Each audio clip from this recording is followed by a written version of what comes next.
Nakapanayam ng Pep.ph ang anak ni na Mayor John Inares at Andrea Inares na si Cassandra Inares pagkatapos niyang pumarada sa 2025 Antipolo Maytime Festival noong May 17, 2025. Noong araw na iyon ay kasama niyang pumarada ang Pinoy Big Brother Celebrity Collab Edition housemate na si Charlie Fleming. Sa naturang panayam ay tinanong si Cassandra kung totoo nga bang nililigawan siya ng bunsong anak ni Kris Aquino na si Bimby Aquino. Kaya naman mabilis na no ang naging sagot ni Cassandra sa naturang tanong. Kasunod nito ay nilinaw ni Cassandra na magkaibigan lang daw sila ni Bimby. Dagdag pa niya, naging close daw sila bago mag-pandemic at mabait umano sa kanya ang ina ni Bimby. Ibinahagi rin ni Cassandra sa naturang panayam na dinalaw raw niya si Kris kamakailan at natutuwa siya sa mga sinasabi ni Kris tungkol sa kanya.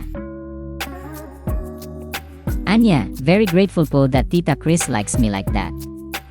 Thank you. It's really an honor that she said so much about me.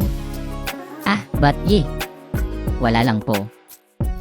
I don't know what to say except I'm really flattered. I actually visited her couple of days ago. Pero nang tanungin siya kung ano ang pinag-usapan nila ni Kris at kung siya nga ba ang tinutukoy ni Kris na favorite girl para kay Bimby, parang nahihiya pang sagot ni Cassandra, pwede ba, secret na lang. Inilahad naman ni Cassandra na hindi nila pinag-uusapan ni Bimby ang isyong nalilink silang dalawa sa isa't isa.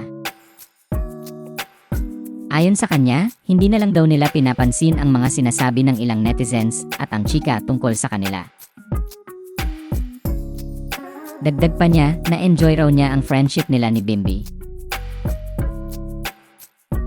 Sinabi rin ni Cassandra sa naturang panayam na wala pa naman umano sa isip niya ang pinagla-love team sila ni Bimby. Ayon pa sa kanya, hindi pa raw siya pwedeng magka-jowa dahil kailangan daw muna niyang makapagtapos ng pag-aaral.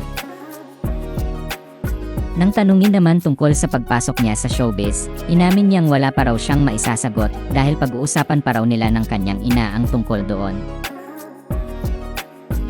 Anya, I still have talked to mom about it but hopefully, yeah. Hindi po ako sure eh. Samantala, active si Cassandra Inares sa itinatag niyang foundation para sa mga kabataan sa Antipolo.